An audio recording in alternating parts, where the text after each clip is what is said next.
Pas de son. Karel, tu as le son? Tu reçois le son?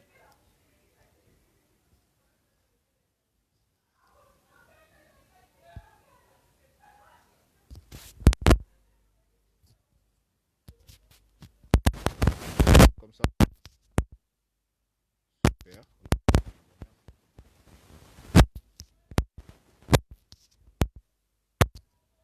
Alors, nous étions en train de parler du système astral. Nous avons dit que le mot chance, que nous utilisons tous comme un commun de mortels, tire sa source ou bien a son équivalence en hébreu, qui est la langue biblique. L'équivalence du mot chance, c'est le mot mazal. Et mazal signifie étoile, littéralement, étoile. Chaque fois qu'on parle d'une étoile dans la Bible, le mot qui est utilisé là, c'est mazal. D'où même dans notre langage parfois, quand quelqu'un est chanceux, on dit tu as une bonne étoile. C'est la même chose. Parce que bibliquement, le mot mazal signifie étoile. Maintenant, par extension, si on doit voir dans les écrits des sages d'Israël, notamment dans les Talmuds, dans la Guémara, dans tout ce que la Midrash, Mazal, par extension, signifie aussi un déterminant de la vie, un facteur qui influence la vie. Alors, nous avons lu dans les livres du prophète Osée, au chapitre 2, à partir du verset 23 au verset 24, Dieu dit, en ce jour-là, moi l'Éternel, j'exaucerai les cieux. Les cieux exauceront la terre, et la terre exaucera les blés, exaucera le blé, le mou et l'huile. Le blé, le mou, qui est le vin, et l'huile exauceront la ville de Jisraël. C'est-à-dire, on nous montre une figure des habitants d'une ville, Jisraël, qui était la capitale de la Samarie, qui est devenue à une période la capitale de la Samarie, parce que la Samarie était devenue grande. Et cette ville, chaque fois que quelqu'un élève sa voix pour adorer Dieu, pour implorer la faveur divine sur son activité, parce qu'à l'époque, le peuple était soit agriculteur, soit éleveur, soit il faisait le deux. L'économie de cette période-là était basée sur l'agriculture et l'élevage. C'est-à-dire, pour ton élevage, tu as besoin du pâturage. Pour qu'il y ait pâturage, il faut qu'il y ait de la pluie. Pour ton activité agricole, tu as besoin de la pluie. Et Dieu dit, quand toi tu m'exauces moi, quand tu me pries moi, ne pense pas que ta prière arrive directement vers moi. C'est-à-dire quand tu dis, Seigneur, envoie, donne-moi telle chose, que bénis mon champ cette année, bénis mes troupeaux, que je puisse me multiplier, qu'il n'y ait pas des morts, des épidémies qui vont affecter mes troupeaux. Ici, la Bible nous montre une autre image. Nous pensons que quand nous prions, par rapport aux gens de Jisraël, quand ils priaient, directement, ils touchaient Dieu. Non. Leur prière arrive au niveau des cieux. Et les cieux, à leur tour, ils disent que nous avons reçu des tel habitant de la ville de Jisraël, telle prière. Et les cieux, maintenant, élèvent la prière vers Dieu. Et Dieu, à son tour, il reçoit, ok, les cieux disent, ok, nous avons reçu telle prière pour tel homme pour son champ. Qu'est-ce que tu dis? Et Dieu, en son tour, s'il veut, s'il accepte d'agréer cette prière, Dieu exauce le cieux. et les cieux exaucent la terre. Nous allons relire cela.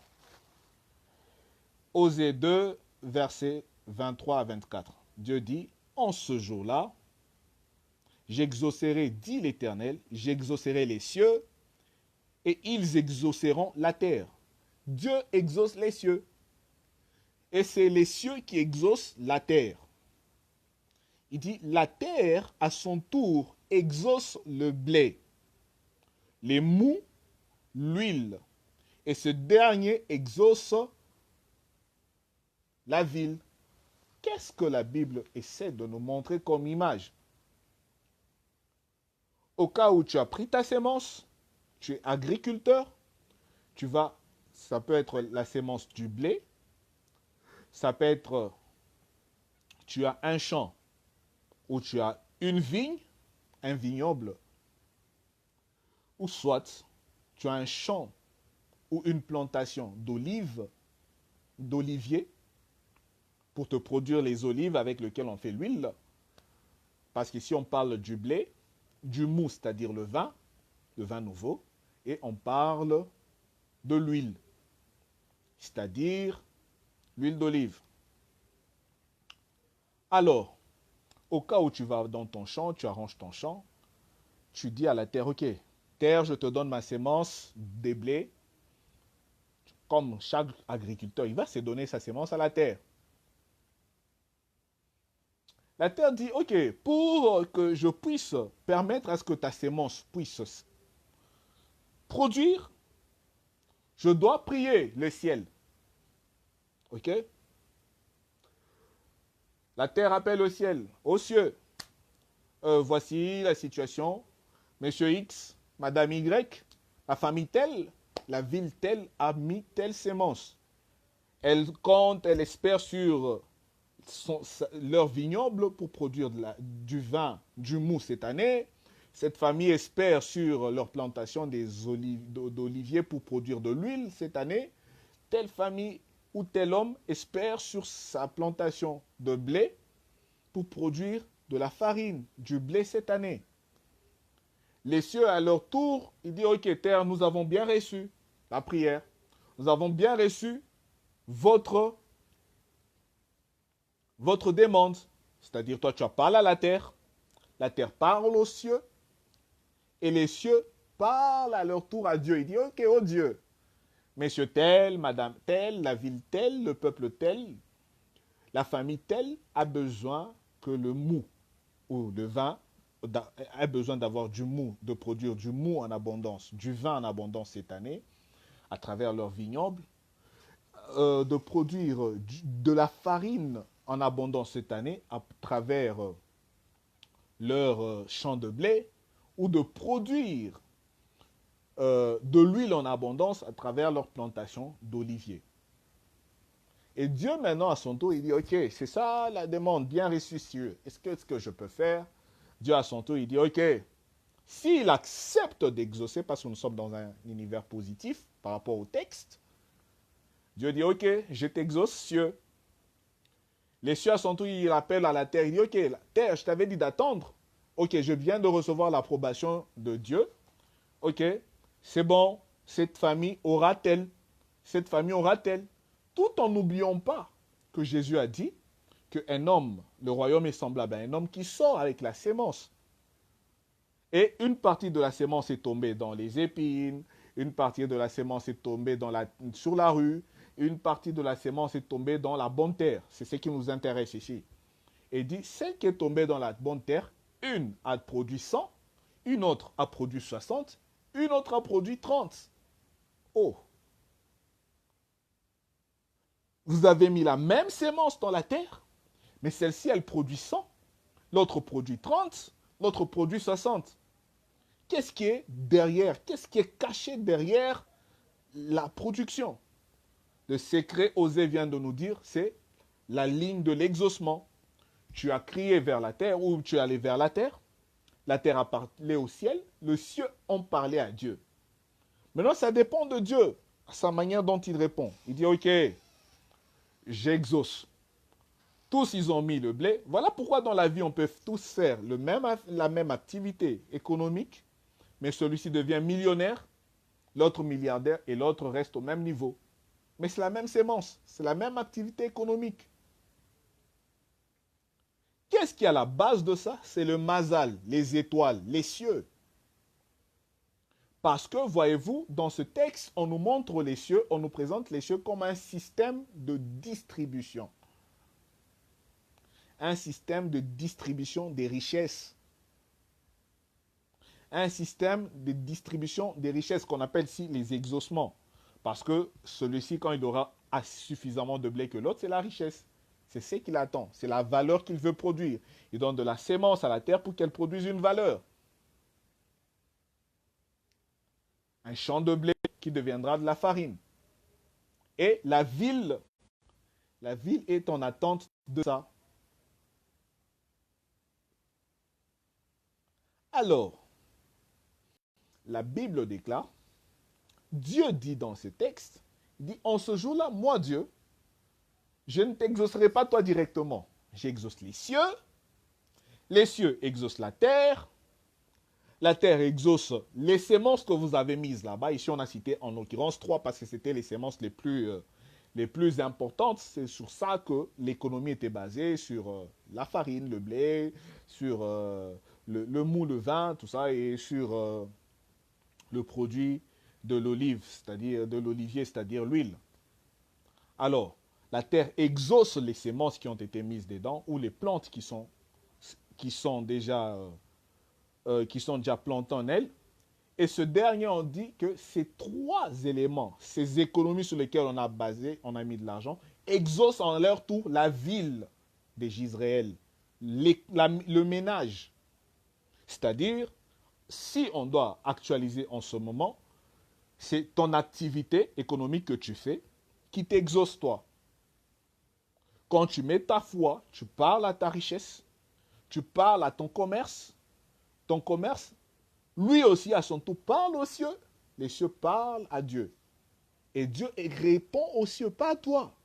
Et les cieux répondent à ton commerce, et ton commerce te parle à toi maintenant. Et cela maintenant dépend de quelle manière tu as marché. Nous avons montré l'exemple, nous avons dit, quand Israël s'est méconduit, le prophète Élie a fermé les cieux. Quand il a fermé les cieux, il n'y a pas eu de pluie. C'est-à-dire, la prière, en cette fois-là, elle était bloquée au niveau des cieux, au niveau du système astral.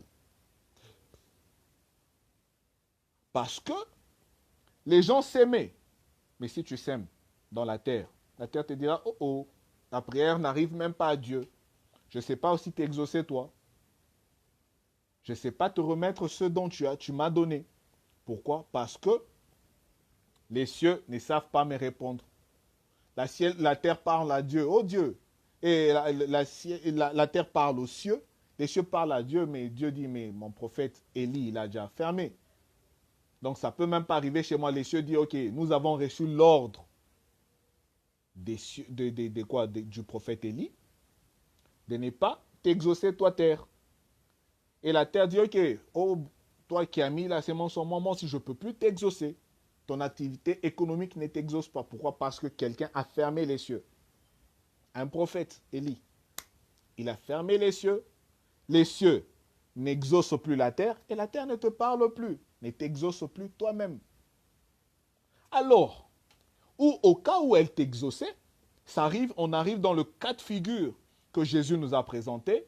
La sémence tombe dans la bonne terre, mais les sémences qui tombent dans la bonne terre, une produit 30, l'autre produit 60, l'autre produit 100. Les cieux sont un facteur déterminant, parce que la terre dépend des cieux. Dieu dit, j'exauce les cieux, j'exauce les mazals, les systèmes astrales. Et le système astral exauce la terre. Et en son tour, la terre exauce la sémence, l'activité économique. Et c'est cette activité économique qui exauce maintenant le ménage, la ville, le pays. Mais quand ça exauce, chacun reçoit la redistribution selon maintenant son comportement, selon ses œuvres. Celui-ci 30% de ce qu'il a mis, l'autre a une rentabilité de 60% et l'autre a une rentabilité de 100%. C'est ça, 30, 60, 100. Il met une sémence, elle produit 100. C'est 100%. L'autre met une sémence, elle produit 60. C'est 60%. L'autre met la même activité économique, mais elle produit 30. Tout dépend maintenant de la manière dont tu marches. Maintenant, imagine-toi si toi, tu es le ciel au-dessus de toi est fermé. Le système astral t'a bloqué parce que la science nous enseigne que ce qui est à la base de la pluie, c'est un phénomène qu'on appelle la photosynthèse. Et dans le mot photosynthèse, il y a deux mots. Il y a le mot photon, qui signifie la lumière, et il y a le mot synthèse. Or, qu'est-ce qui est à la base? Quelles sont de la production ou bien de la distribution de la lumière dans ce monde? La Bible nous enseigne que ce sont les astres. Ok? C'est pourquoi je dis les cieux. Quand je parle des cieux, je vise plus le système astral. Pourquoi? Parce que la Bible déclare que Dieu a créé les étoiles et la lune et le soleil comme des luminaires. C'est-à-dire sont des moyens par lesquels la lumière est partagée. Or, pour qu'il y ait la pluie, il faut qu'il y ait photosynthèse. C'est-à-dire les lumières doivent amener leur lumière. Ces lumières frappent sur la matière. Une synthèse se fait. On a appris l'évaporation. Il y a eu évaporation, condensation de cette eau évaporée dans les nuages jusqu'à ce que ça va produire la pluie. Alors, quand quelqu'un dit que les cieux ne donnera plus de pluie, en fait, il arrête. C'est un langage. C'est un peu comme cette histoire de Galilée qui dit, et il est même mort, le pauvre. Il dit, non, non, ce n'est pas le soleil qui tourne autour de la Terre, mais c'est la Terre qui tourne autour du soleil. Parce que, avec la science, avec des découvertes, aujourd'hui, on sait voir réellement comment les choses se font. Alors, quand un homme comme le prophète Élie dit que les cieux ne donnent plus de pluie, c'est un langage vulgaire. Mais Dieu voit la kavana, l'intention derrière le prophète quand il dit les cieux. Il sait en vérité que c'est un peu comme l'histoire de Galilée, parce qu'il a été tué parce qu'on disait Josué a arrêté le soleil. Comment toi tu peux dire que la terre tourne autour du soleil, que c'est le soleil qui tourne parce que Josué a arrêté le soleil et la lune? Mais Galilée a été pendu, il a été tué pour ça. Alors qu'il avait raison, c'était une vérité. Cette fois-ci aussi, c'est la même chose avec Élie. Élie, il dit que les cieux ne donnent plus de pluie. Mais en fait, la science nous apprend que en fait, c'est pas les cieux comme on le voit, mais derrière cette expression qu'on appelle cieux, il y a quoi? Le système astral. Ce sont les luminaires qui donnent leur lumière. Photosynthèse.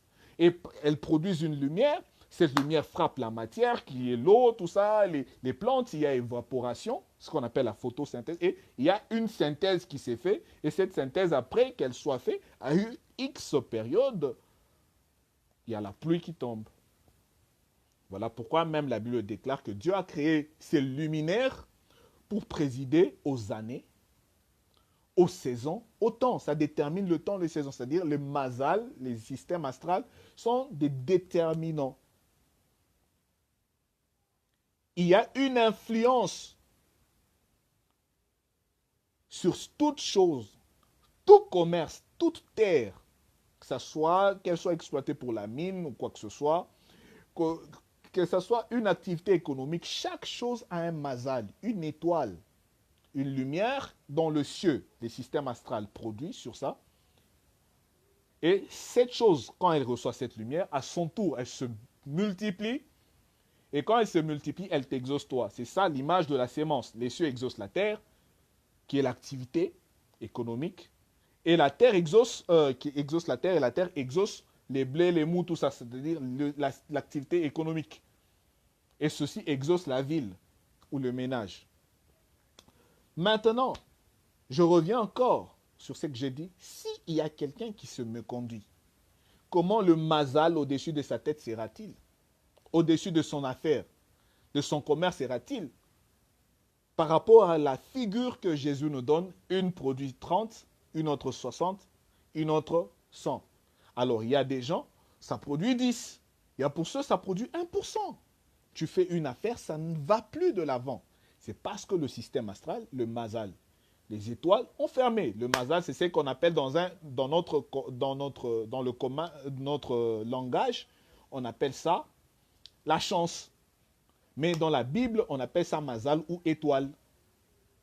Le mazal signifie littéralement étoile, mais par extension. Métaphoriquement, ça signifie des déterminants ou bien des, des, des, des, des, des éléments qui influencent la vie d'une personne. C'est-à-dire un mariage, un couple, tout ce que tu fais a un mazal. Il y a les astres au-dessus, sur cette activité que tu fais, et leur lumière. Les lumières qu'elles produisent sur cette activité-là déterminent ce que tu vas faire. Maintenant, si on l'a déjà fermé au-dessus de toi, qu'est-ce que tu fais? Ton chemin est fermé. Celui-ci met son activité, elle lui produit 100. L'autre fait une activité, elle lui produit 60. L'autre fait une activité, elle lui produit 30. Mais on peut aller, il y a des semences qui ne produisent rien, 0%. C'est ceux qui travaillent pour la perte. Tu commences une activité et tu perds.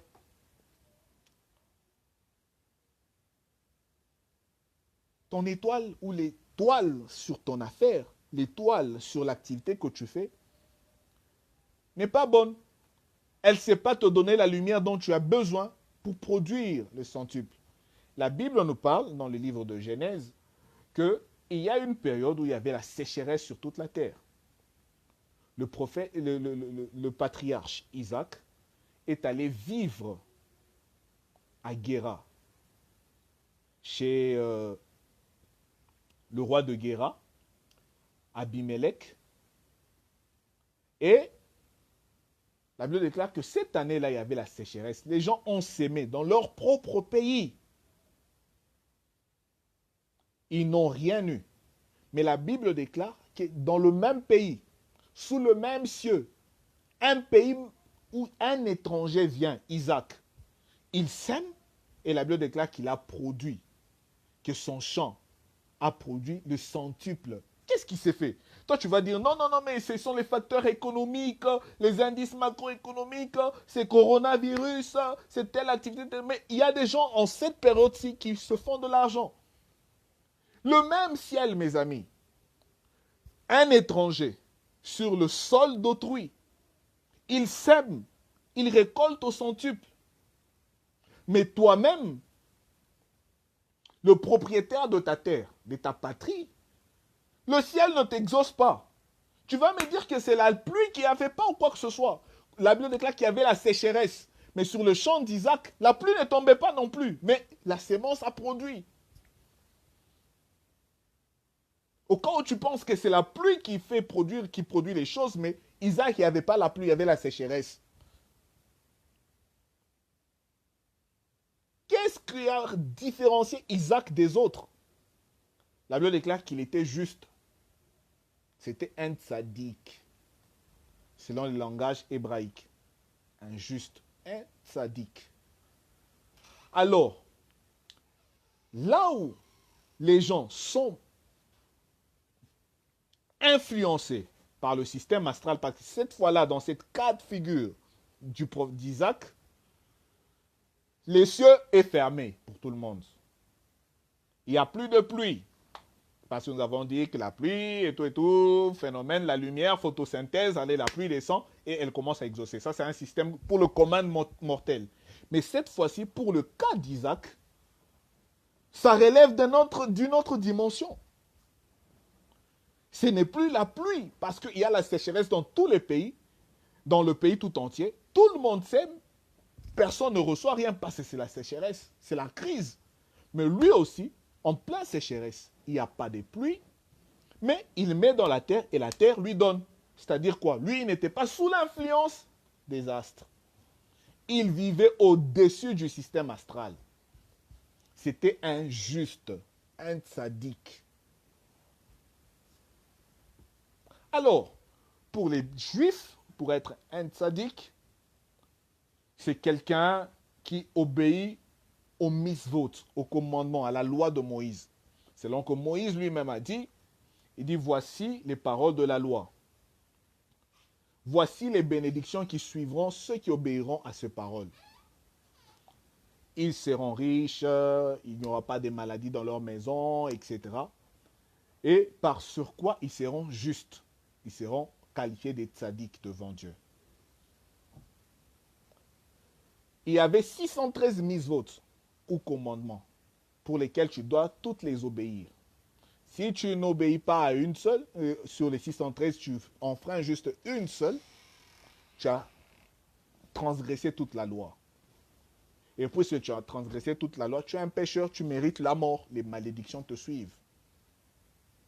Entre autres, Deutéronome 32, tout ça, Moïse explique, ou 33 je crois, et 30, et Moïse explique, il dit que en cette période-là, si quelqu'un n'est pas tzaddik, n'est pas juste, tape à côté, il est dans le péché, il dit il sera esclave dans sa propre patrie.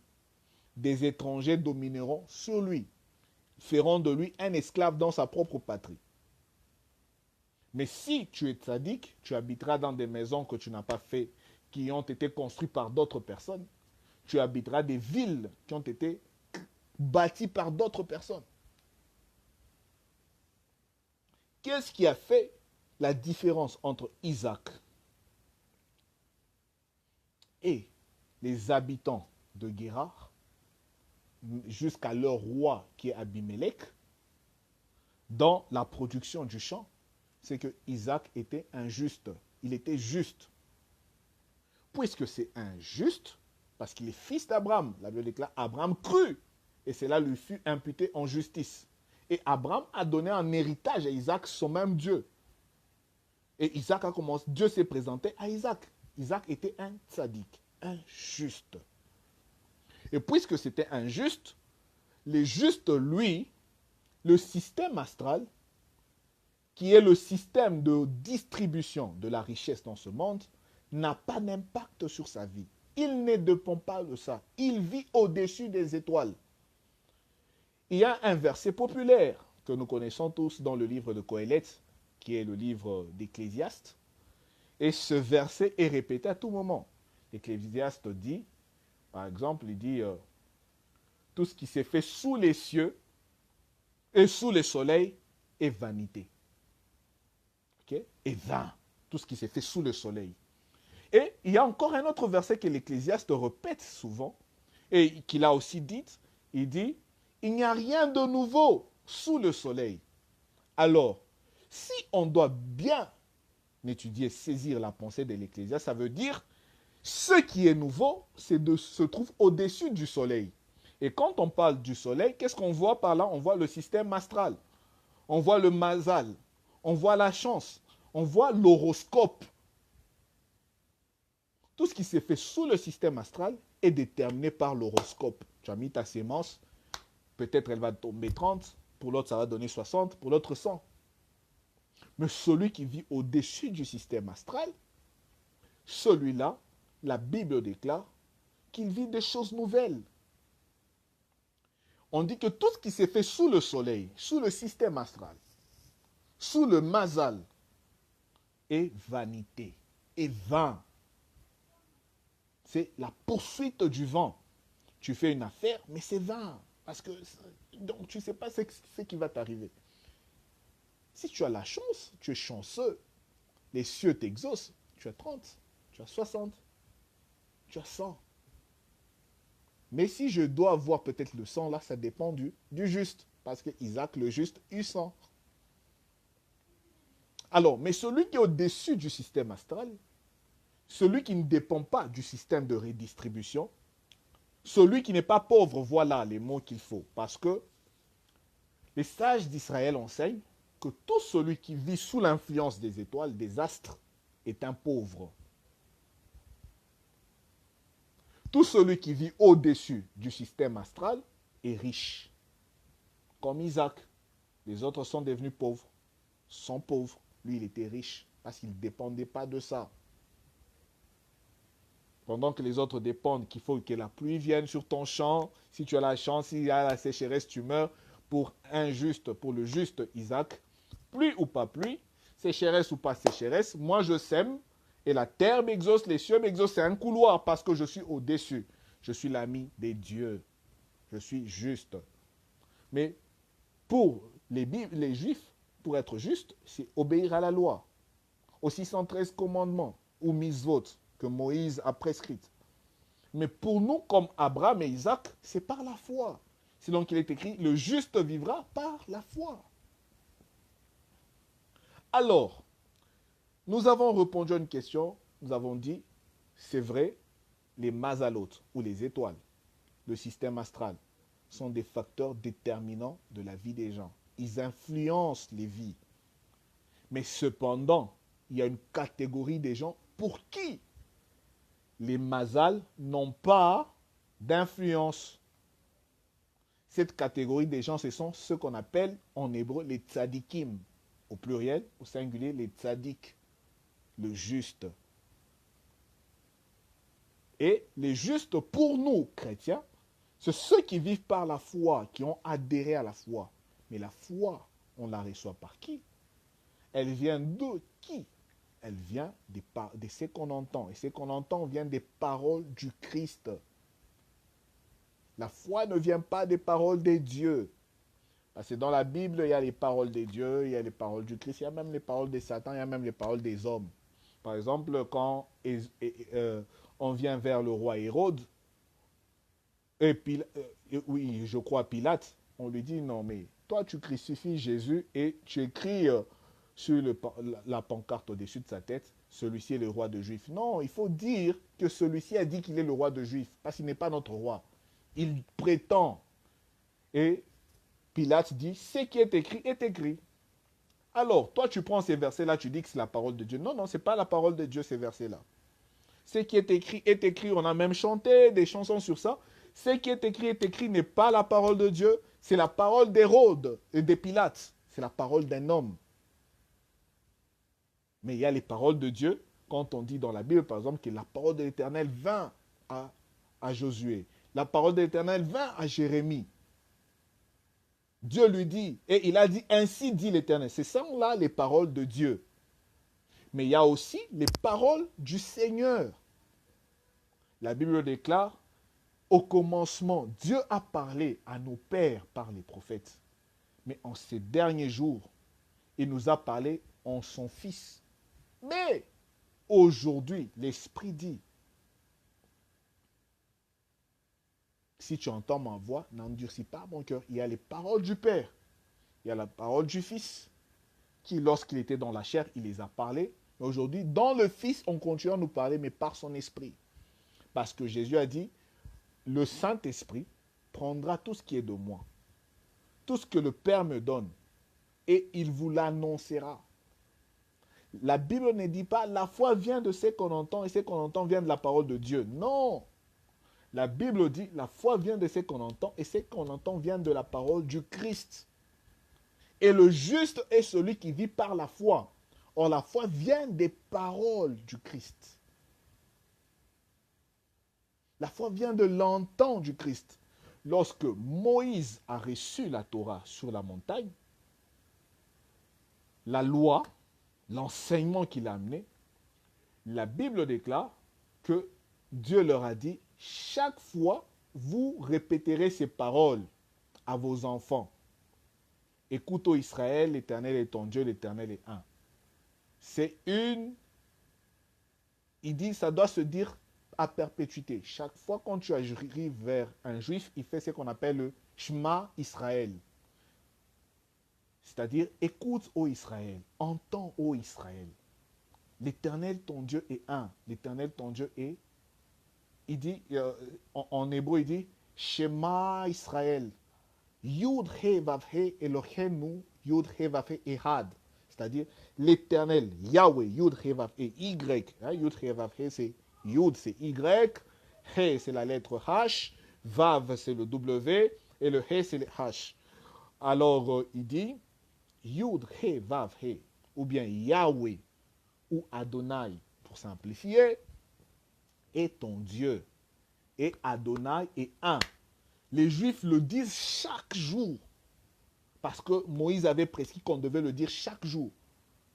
Avant l'annonce pour recevoir la Torah. Écoute, écoute, si Israël accepte, là maintenant, il ouvre son esprit pour recevoir la loi, les paroles de la loi, le parole, l'enseignement. Parce que, pas la loi, mais la Torah. La Torah, le mot Torah signifie enseignement. L'enseignement que Moïse a amené du Sinaï. Et c'est cet enseignement dont les Juifs se nourrissent jusqu'à ce jour. Maintenant, quand tu vas dans le verset qui dit « La foi vient de ce qu'on entend et ce qu'on entend vient de la parole de Dieu », si tu lis la Bible, la version André Chouraki, Chouraki qui est un juif, qui a écrit la Bible, qui a interprété la Bible avec l'esprit juif. Il dit, la foi vient de l'entend, et l'entend vient de la parole du Christ, des paroles du Mashiach. Qu'est-ce que Chouraki entend par le mot entend? Les entend, là, c'est ce que j'ai dit tout à l'heure, les Shema Israël. Pour que les Juifs intériorisent l'enseignement de Moïse en eux, il doit se répéter chaque jour, écoute, ô Israël, l'Éternel est ton Dieu et l'Éternel est un, Echad, il est un. Ton Dieu est un, il veut être uni à toi. Et comment tu t'unis à lui? C'est par la Torah, par l'enseignement de Moïse, qui est comme un acte, une lettre de mariage, un contrat. Nous aussi, c'est en ce moment que le juif devient un. Or, Dieu est au-dessus du système astral. Dieu ne dépend pas du système astral. Mais c'est lui qui exauce en fait les systèmes astrales, les cieux, et les cieux exaucent la terre, et la terre exauce les blés, le mou et le vin. Et ce dernier exauce la terre, exauce la ville. Mais lui-même, Dieu est au-dessus du système astral. C'est ce qu'Ésaïe dit. Il est assis au-dessus du cercle de la terre. Au-dessus des zodiaques.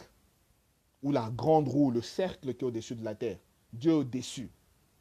Et nous avons dit que le juste, lui aussi, il est au-dessus. Pourquoi? Parce qu'il est uni à Dieu. Parce qu'on dit aux Israéliens, pour recevoir cette Torah par laquelle Moïse dit, elle vous rendra juste, pour la recevoir, cette Torah qui vous rend juste, elle est la Torah. Quand tu la reçois, tu reçois Yahweh comme Dieu et tu reçois aussi une vérité essentielle. Parce qu'il y avait plusieurs dieux, tu reçois d'abord Yahweh comme Dieu et puis tu reçois cette vérité qui dit que Yahweh est Ehad, il est un. Il est un avec toutes choses. Maintenant, quand tu reçois ces deux vérités, ces deux piliers en toi, en ce moment-là, ton esprit est prêt à recevoir l'enseignement de Moïse. Et quand tu embrasses cet enseignement, cette Torah, l'enseignement que Moïse a mené aux Juifs, en ce moment-là, cet enseignement t'élève, élève ton âme, elle attire aussi Dieu, elle vous met en unité, vous devenez un. Mais cependant, cet enseignement est difficile parce qu'il y a 613 commandements, si tu dois toutes les obéir. Si tu n'obéis pas à un de ces 613 commandements, tu as transgressé toute l'alliance. Tu perds l'unité. Tu n'es plus juste. Et puisque tu n'es plus juste, qu'est-ce que la Bible déclare? Voici les malédictions qui suivront à tous ceux qui accompagneront tous ceux qui n'auront pas obéi à cette Torah.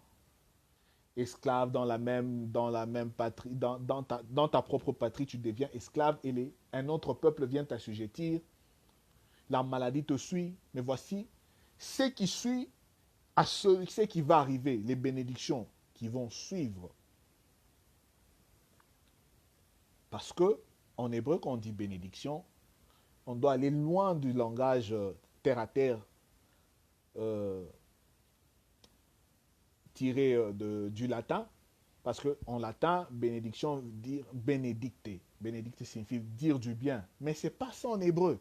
En hébreu, quand on utilise le mot bénédiction qui signifie baraka ou birkat, birka vient d'une racine qui signifie connexion.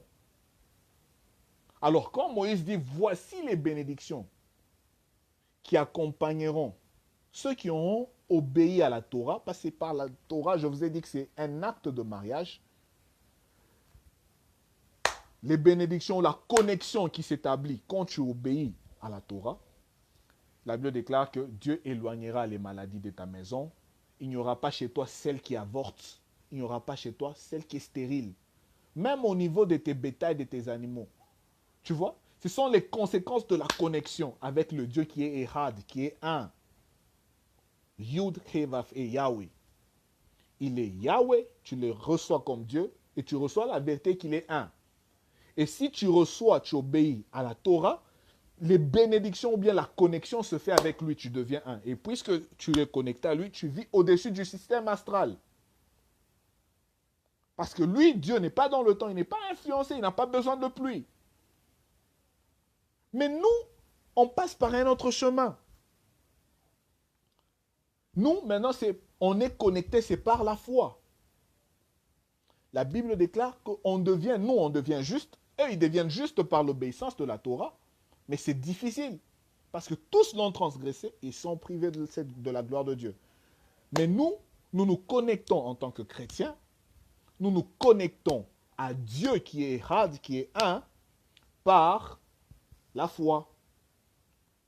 C'est ce que Chouraki, ou bien l'apôtre Paul, essaie de nous dire. Et Chouraki a mieux transcrit, dit, la foi vient de l'entendre. Et l'entend vient de la parole de Dieu. J'ai dit que l'entend, c'est l'équivalent. C'est comme ça qu'on appelle le Shema Israël. La confession de la foi qu'Israël doit faire tous les jours de génération en génération selon que Moïse leur a prescrit et Dieu sous l'ordre de Dieu. Cette connexion, cet entend signifie, cette écoute signifie Dieu est Ehad, Dieu est un. Et donc Yahweh est Dieu et Yahweh est un. Il est Ehad. Et maintenant, toi, tu te connectes à lui par la foi. C'est ta foi qui te fait entrer dans cet entend-là, dans cette connexion. D'où vivre au-dessus du système astral te permet de ne pas être une victime, te permet de ne pas être pauvre. Parce que le pauvre, c'est celui qui vit sous l'influence des astres. S'il y a une malédiction sur lui, il ne reçoit rien. Si chaque jour, quand tu sors, tu manges un pain de douleur, c'est parce que tu es influencé par le ciel. Salomon a dit tout ce qui s'est fait sous le soleil, sous le système astral, est vanité et poursuite du vent. Et Salomon dit aussi qu'il n'y a rien de nouveau sous le soleil, sous le système astral. C'est-à-dire, si ta vie n'évolue pas depuis que tu as commencé, peut-être depuis tes parents, vous êtes dans le même niveau, dans le statico, il n'y a rien de nouveau, c'est parce que tu es sous le système astral. Maintenant, comment remettre ta vie? Comment remettre de l'ordre dans ta vie? Tu dois vivre au-dessus des astres. Tu dois vivre au-dessus des étoiles. Tu dois vivre dans l'unité avec Dieu. Et cette unité, c'est fait par la foi. La foi en quoi? Dans le parole du Mashiach. Parce que la foi vient de l'entend et l'entend vient des paroles du Mashiach. Comme pour les Juifs, la connexion se faisait, ou la bénédiction, qui signifie aussi connexion, se faisait par la Torah Moshe, la Torah, l'enseignement de Moïse. Nous, c'est par l'enseignement du Mashiach, du Seigneur Jésus, que nous recevons la foi. Et c'est par elle, c'est cette foi qui nous rend justes. Parce qu'il est écrit, les justes vivra par la foi. Nous sommes justifiés par grâce au moyen de la foi. C'est la foi qui nous connecte à Dieu. Mais pas la foi en n'importe quoi. Parce qu'il y a la foi dans les paroles du Mashiach, il y a la foi de choses. Parce qu'on tombe souvent dans le piège quand on veut définir la foi. On va citer ces Hébreux 11 qui dit, la foi vient de ce qu'on entend. Et la foi est une ferme assurance des choses qu'on espère, une démonstration de celles qu'on ne voit pas. Mais ces versets disent clairement que c'est la foi des choses, ça parle de la foi des choses. La foi est une ferme assurance des choses. Ça, c'est la foi de choses. Beaucoup de gens ont la foi de choses. Mais ici, la foi dont on parle ici par l'apôtre Paul, celle qui nous connecte à Dieu, celle qui nous rend juste, qui nous justifie, c'est la foi dans les paroles du Mashiach. Comme les Juifs s'est connectés à Dieu par la Torah de Moïse, la pratique de la loi de Moïse. Nous, c'est par les paroles du Christ. C'est ça qui nous justifie. Après ça, est-ce que j'ai dit qu'il faut rejeter la foi des choses? On a besoin de cette foi des choses parce que c'est elle qui nous permet de démontrer les choses qu'on ne voit pas, l'invisible. C'est une ferme assurance de choses qu'on espère, une démonstration de ce que l'on ne voit pas. Voilà, mes amis, ce qu'a été, ce que j'ai préparé pour vous parmi la question combien épineuse qui taraude la conscience de l'humanité, la conscience humaine. Cette question qui est comment remettre de l'ordre dans sa vie? Comment puis-je remettre de l'ordre dans ma vie? Hier, nous avons dit que pour remettre l'ordre dans sa vie, il faut quitter les mondes des parallèles aujourd'hui, nous ajoutons une autre dimension, une autre réponse parmi des centaines de milliards de réponses que les hommes ont, que vous aussi vous pouvez nous proposer. Nous, de notre côté, nous disons qu'il faut vivre au-dessus du système astral, c'est-à-dire il faut être juste. Et comment on atteint le statut d'un juste? C'est en se connectant à Dieu. Pour nous, chrétiens, c'est par les paroles, l'entend, qui est l'écoute, qui est dans les paroles du Christ, de l'Adon Yeshua HaMashiach. Pour les Juifs, oui, c'était par la Torah, mais c'était difficile. Tous ont péché et sont privés de la gloire de Dieu. Donc même eux, ils sont obligés de se reconnecter par le Mashiach. C'est la voie par excellence. Parce que Abraham, Isaac, qui étaient des justes, Joseph, et ils étaient connectés à Dieu non pas par la loi, parce que la Torah, l'enseignement de Moïse est venu après, des années après, des centaines d'années après. Mais Joseph, Jacob, tout ce monde-là, qui ont marché avec Dieu, Isaac, le juste, qui a sémé pendant une période de sécheresse où il n'y avait pas de pluie ou quoi que ce soit, mais qui a récolté au centuple alors que les autres ont sémé et la météo, sous la même météo, ils n'ont rien eu. Ce qui a fait que Isaac puisse réaliser, vivre de tels miracles, c'est parce qu'il était juste. Et leur justice à eux, c'était par la foi. C'est dans cette voie que nous devons marcher. Parce que c'est par elle que nous nous connectons à Dieu. Alors, si vous avez des questions, je suis là pour vous écouter. Sinon, nous sommes déjà à la fin. Notre vidéo a déjà touché sa fin. N'hésitez pas à laisser des questions, de nous suivre inbox. On va développer, on va répondre à vos questions. Si vous avez des suggestions, des remarques à nous faire, vous êtes le bienvenu. Nous sommes là pour vous. Alors, nous allons chuter avec une prière. Que la grâce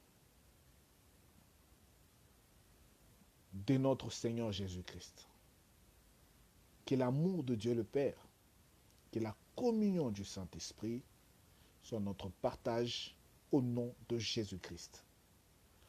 Qu'à jamais que nous vivons au-dessus du système astral, au-dessus de ce système qui est le moyen de distribution des richesses, dans ce monde des faveurs, des réponses dans ce monde, que nous soyons au-dessus afin de ne plus en dépendre par notre union avec Dieu au nom de Jésus-Christ. Soyez bénis, vos maisons bénies, vos activités bénies. Je voulais ajouter une chose, c'est que si quelqu'un a le ciel au-dessus de lui qui est fermé, il existe des gens capables d'ouvrir le ciel sur les gens. Ce sont des justes. Le juste a le pouvoir de nettoyer les étoiles. Pour quelqu'un, de nettoyer le système astral au-dessus de la vie d'une personne. Voilà pourquoi nous avons vu des hommes qui étaient mourants. Par exemple, le général Naaman, il est allé voir le prophète Élisée. Il avait la lèpre. Le prophète lui dit, ok, jette-toi sur la rivière 7 fois et tu sors, tu es guéri. Nous avons vu Dieu frapper tout le royaume des Guérard, tout le royaume d'Abimelech, jusqu'aux animaux d'impuissance. Mais lorsque Abraham a prié, les cieux se sont ouverts. De même qu'Élie avait fermé les cieux et il a ouvert. C'est-à-dire, le tzaddik, le juste, a le pouvoir de nettoyer les astres. Alors, pour ceux qui ne sont pas chrétiens, dans ce pays où nous vivons, il y a des gens qui ne sont pas chrétiens. Si les cieux, le système astral est fermé sur notre économie, si la voie ou bien la lumière de l'exaucement ne vient pas sur l'économie du Congo, de notre pays, de l'Afrique, du monde, un tzaddik, un juste, a le pouvoir de nettoyer les astres parce qu'il vit au-dessus et il est un avec Dieu. Tu peux nettoyer le système astral au-dessus de la nation, au-dessus du peuple, au-dessus d'une famille, parce que c'est notre devoir. Jésus dit, nous sommes la lumière du monde.